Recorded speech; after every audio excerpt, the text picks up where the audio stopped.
ධර්මානුශාසනාව දේශකයන්න් වහන්සේ කුලියාපිටිය කඹලෑවත්ත දහම් සෙවන සදහම් නිකේතනයේ අනුශාසක පූජ්‍යපාද අඹගහලන්දේ අරිය විමල ස්වාමින්ද්‍රයන්න් වහන්සේ.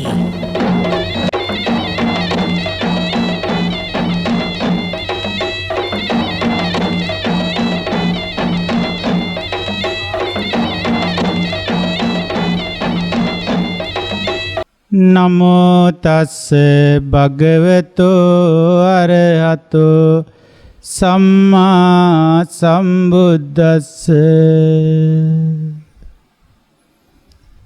තෙරුවන් සරණයි වාසනාවන්ත ගුණගරුක පින්වතුනි. ඔබ පසුගිය ධර්ම දේශනා ශ්‍රවණය කරමින් ඉගෙනගත්ත පණිවිඩය මොකද්ද? ඒ තමයි මේ සම්බුද්ධ ශාසනයේ හැම වරප්‍රසාදයක්ම ලබන්නට පුළුවන්කම තියෙන්නේ සුදුස්සාට කියන කරුණ. සුදුස්සෙකුට පමණක්ම හිමි වෙන එම අවස්ථාව අපිටත් හිමි කරගන්නට උවමනාව තියෙනවා නම් ඒකට අපි කරන්න ඕන දේ තමයි අපි ළඟත් ඒ සුදුසුකම හදාගන්න එක. එහෙම සුදුසුකම නැතුව අපි මොනතරම් උත්සාහ කරත් මොනතරම් ධෛර්යයක් කරත් අපිට ඒක ප්‍රමාණවත් වෙන්නේ නැහැ. ඒ කියන ප්‍රතිඵලය ලබන්න.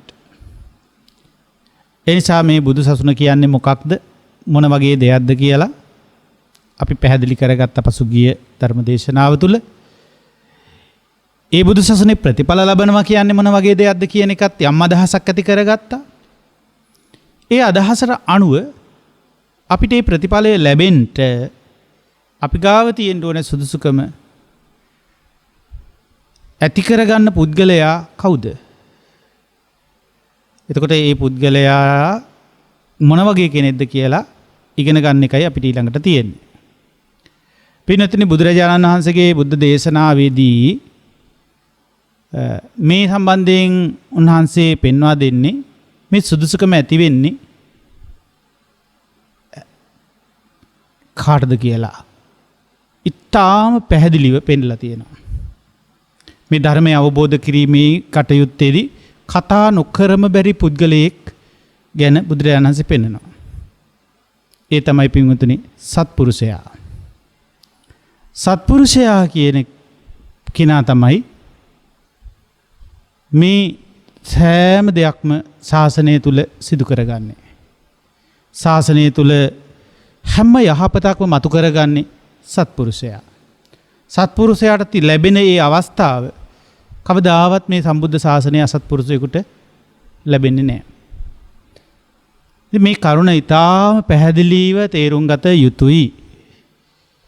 දැන් බලන්න, බුද්ධ ශාසනයේ බුදුරජාණන් වහන්සේ ළඟම පැවිදි වෙන්න දේවදත්තට හම්බුණා. දේවදත්තට වාසනාව තිබුණා බුදුරජාණන් වහන්සේ ළඟම පැවිදි වෙන්න. ඒ වගේම දේවදත්තට පුළුවන් වුණා බුදුරජාණන් වහන්සේගේ දහම අහලා භාවනා කරලා සමාධි වඩලා ලෞකික වූ 이르දි ප්‍රතිහාරය පවා උපදව ගන්න පුළුවන්කම ලැබුණා. බලන්න මේ මොනතරම් දේවල් එහෙම ලැබුණත් දැන් අපි දන්නවා අපිට සීලය ටිකක් හදාගන්න හරි අපහසුයි. සිල්පදවල ස්ථාවරත්වයක් හදාගන්න අමාරුව. ඔබ අප කොච්චර උත්සාහ කරනවද කියලා ඔබ ප්‍රෞද්ගලිකව දන්නවනේ. ඒ වගේ මේ සිල්පදේක්මා ගෙනලා හිත ටිකක් එකඟ කරගෙන එකලස් කරගෙන භාවනාවත් තුළ කර්මස්ථානයක් තුළ භාවනා අරමුණක හිත රඳවගෙන විනාඩි 5-10ක් ඉන්න අපිට හරි අපහසුයි. ඒ වගේම ඉතින් තව ප්‍රඥාවෙන් මේ ලෝකයේ දකින්නවා කියන කරුණ මොනතරම් අමාරුද?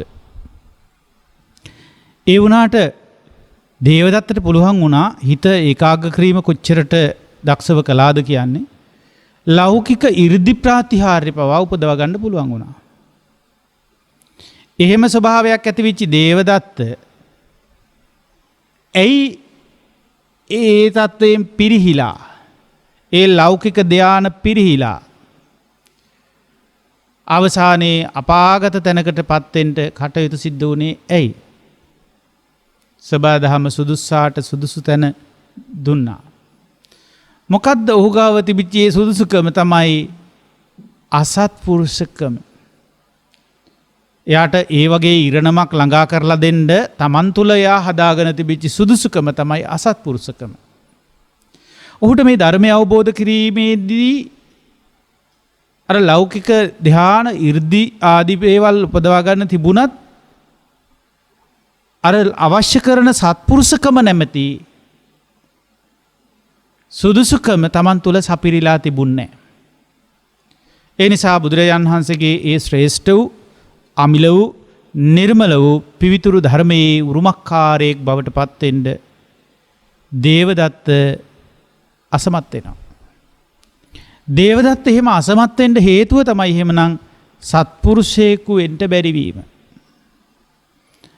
මා ගිය දේශනාවේදී ඔබට අඟුලිමාල ගැන කියා දුන්නා. අඟුලිමාල ස්වාමීන් වහන්සේ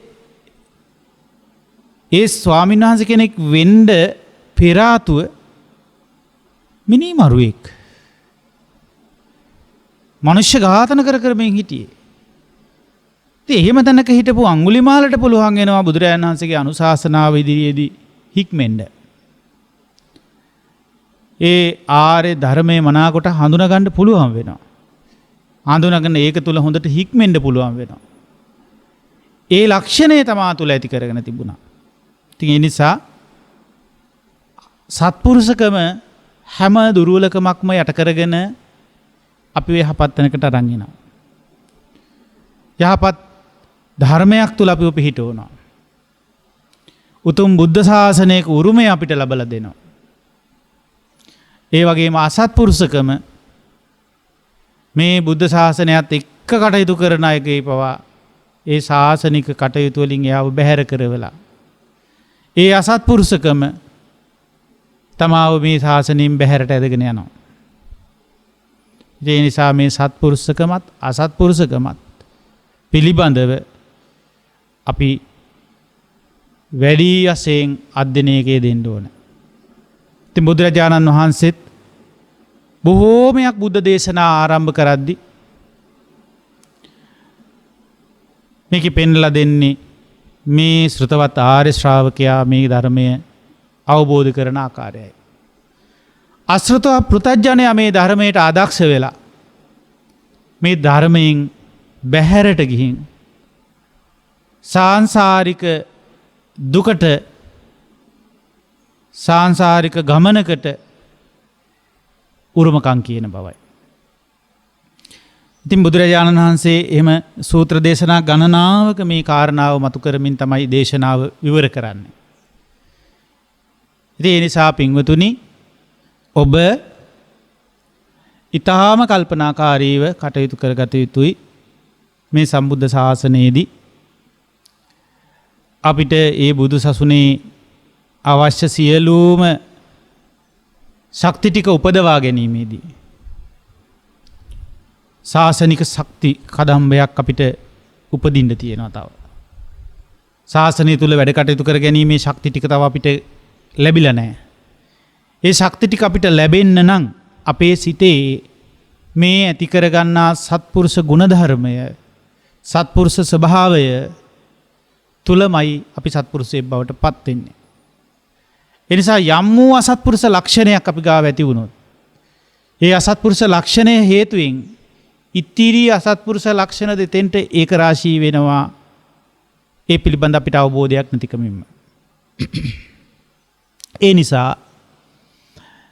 අපිට දැන් මේ වෙලාවේ මේ සත්පුරුෂයෙක් කියලා එකපාර මම සත්පුරුෂයෙක් කියලා සහතික නිකුත් කරගන්නට නෙවෙයි මේ හදිස්සි වෙන්න ඕනේ. ඉස්සරළම අපේ සත්පුරුෂකම අසත්පුරුෂකම මනින්න යන්න කලින් එක කටයුත්තක් තියෙනවා පින්වතුනි ඔබටත් මටත් කරගන්න. ඒ තමයි අපි දෙගොල්ල එකතු වෙලා ඉස්සරලා ඉගෙන ගමු. අපිට ඕන විදිහට ඉගෙන ගමු නෙවෙයි. අපි බුදුරජාණන් වහන්සේ විසින් දේශනා කොට වදාළ බුද්ධ දේශනා ඇසුරු කරගෙන අපි ඉගෙන ගනිමු. කවුද මේ සත්පුරුෂයා? කවුද මේ අසත්පුරුෂයා? අසත්පුරුෂයාගේ ලක්ෂණ මොනවාද? සත්පුරුෂයාගේ ලක්ෂණ මොනවාද කියලා අපි ඉගෙන ගනිමු. ඉතින් බුදුරජාණන් වහන්සේ පෙන්වන්නේ මේකෙදී අසත්පුරුෂයා සහ සත්පුරුෂයාගේ ලක්ෂණ මූලික වශයෙන් මේ විදිහට සූත්‍ර දේශනාවේ පෙන්වා දෙනවා. ඒ කොහොමද පෙන්වා දෙන්නේ? ඉද බික්කවේ අසුතවා පුතුජ්ජනෝ. මහණෙනි මේකෙදී අශෘතවත් පෘතජ්ජනයා මේ බඳු ලක්ෂණ වලින් යුක්තයි. මොකද්ද? පළවෙනි ලක්ෂණය පෙන්නනවා අරියානං අදස්සාවි. ආර්යයන් වහන්සේලා අඳුනගන්න බෑ යාට. මේ බුද්ධ ශාසනයේ ආර්ය උත්තමයෝ ආර්ය උත්තමයන් හැටියට අඳුරගන්න දක්ෂ වෙන්නේ නැහැ. දැන් බලන්න මේ ලක්ෂණේ ඊටාම හොඳට දේවදත්ත තුල තිබුණානේ. තමන් මේ ඇසුරු කරේ බුදුරජාණන් වහන්සේ නේද?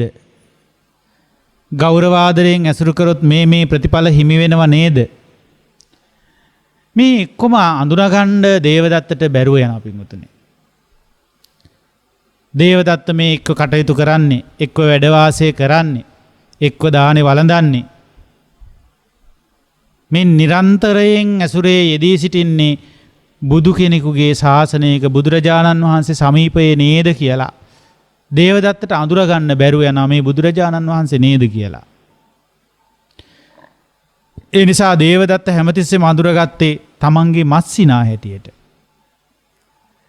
බුදුරජාණන් වහන්සේ අඳුරගත්තේ අර රාජ පෙළපතින් ආපු රාජ ඒ උණුසුමත් එක්ක රාජ මානසිකත්වයත් එක්ක ඒ රජ පවුලේ තමන්ගේ පවුලට අයිති තමන්ගේ මස්සිනා හැටියට තමා අඳුරගත්තේ. ඒ නිසා බුදුරජාණන් වහන්සේ රජ කෙනෙකු නෙමේ බුද්ධ ශාසනයට.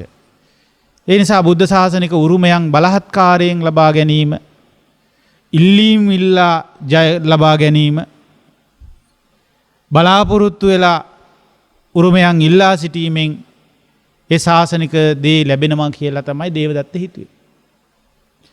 දේවදත්ත හිතුවේ මේක ඥාති උරුමයකට යන දෙයක් කියලා. ඥාතීන් හැටියට උරුමකාරකමක් තියෙන කෙනාට තමයි මේ බුද්ධ ශාසනයේ ඊළඟ උරුමයන් ටික ලැබෙන්නේ. එහෙමනේ අපි ඉගෙනගෙන තියෙන ක්‍රමය. නමුත් හොඳට තේරෙනවා මේ බුද්ධ ශාසනික උරුමය ඒ විදිහට ලැබුණේ නැහැ. ඔහු තුළ සුදුසුකම හැදුනෙත් නැහැ. මොකද්ද ඔහු ආර්යයන් වහන්සේලාව අඳුනගන්නවත් දක්ෂ වුණේ නැහැ. ඒ නිසා බුදුරජාණන් වහන්සේ මේකේ පෙන්වන්නේ අසත්පුරුෂයාගේ පළවෙනි ලක්ෂණය තමයි ආර්යයන් වහන්සේලා අඳුනගන්න බෑ. ඒ වගේ මේ ආර්ය ධර්මයට කිසිදු දක්ෂතාවයක් ඇති වෙන්නේ නැහැ. අදක්ෂයි. ඒක පෙන්නනවා අරිය ධම්මස්ස අකෝවිදෝ. ආර්ය ධර්මයට අදක්ෂකමක් තියෙනවා. කා තුලද? මේ අසත්පුරුෂ පුද්ගලයා තුල. ඒ නිසා අසත්පුරුෂයාව අඳුරගන්න ලක්ෂණයක් බුදුරජාණන් වහන්සේ පෙන්ලා දෙනවා. දෙවෙනි ලක්ෂණය හැටියට ආර්ය ධර්මයට අදක්ෂයි. ඉතින් ආර්ය ධර්මයේ අපි එකපාර පැහැදිලි කරද්දි මේ ලෝකෙටම තේරෙන්නේ නැති හේතුව මොකක්ද එනවා? සත්පුරුෂකම අපි තුල තව ඉපදිලාමදි. සත්පුරුෂයෙකුයි ඒකට දක්ෂ වෙන්නේ. ආර්ය ප්‍රතිපදාවන්ට ආර්ය න්‍යායන්ට අනුව ජීවිතේ දිහා බලන්ට අපිට බෑ. අපි ඒකට අදක්ෂයි. එහෙනම් අපි තේරුම් ගන්න ඕන පින්වතුනි අපි සත්පුරුසයි කියලා බොරු ප්‍රතිඥා දෙන්න නෙවෙයි. අපි හොඳට තේරුම් ගන්න ඕනේ අපි ගාව අපි නොදැනීම ක්‍රියාත්මක වෙන අසත්පුරුෂකම් අසත්පුරුෂ ලක්ෂණ මතුවෙනවා. විශේෂයෙන් ඒ සම්බුද්ධ ශාසනයකට පැමුණුනහමයි මතුවෙන්නේ.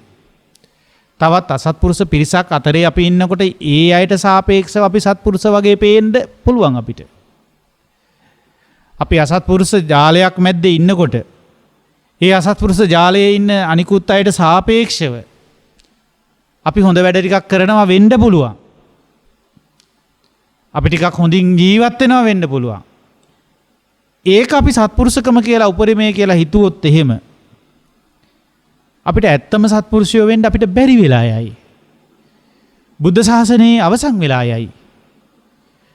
ඒ බුද්ධ ශාසනික කාල පරිච්ඡේදය තුල අපේ මේ ජීවිත කාලය මනුස්ස ආත්ම භාවයකට පැවිලා ඒ මනුස්සකම ගෙවන්න තියෙන ජීවිත කාලයේ ආයුෂය ගෙවිලා යයි. සත්පුරුෂක වෙන්න බැරි වෙලා යයි. අසත්පුරුෂකමින්ම මැරිලා යයි. එතකොට අපි කවරනම් වූ අභාග්‍ය සම්පන්න ඉරණමක්ද මුණ දුන්නේ? එහෙම කොහොම ඉරණමකටද අපි මුණ දෙන්නේ එතකොට? ඒ නිසා අපි ලබා උපන්නේ ඒ සඳහාද කියන තැනින් අපි මේ වීඩියෝ ධර්මදේශනා මාලාව ආරම්භ කළා. ඉතින් ඒ නිසා අපිට මේ සත්පුරුෂ ධර්මය පිළිබඳව වැටහීම මදි. ඒ විතරක් නෙමෙයි සත්පුරුෂ ධර්මයේ හික්මිලා නැහැ. මේ අසත්පුරුෂයාගේ ඊළඟ ලක්ෂණය බුදුරජාණන් වහන්සේ පෙන්නනවා සත්පුරුෂ ධර්ම විශේෂයෙන් ආර්ය ධර්මයේ හික්මිලා නැහැ.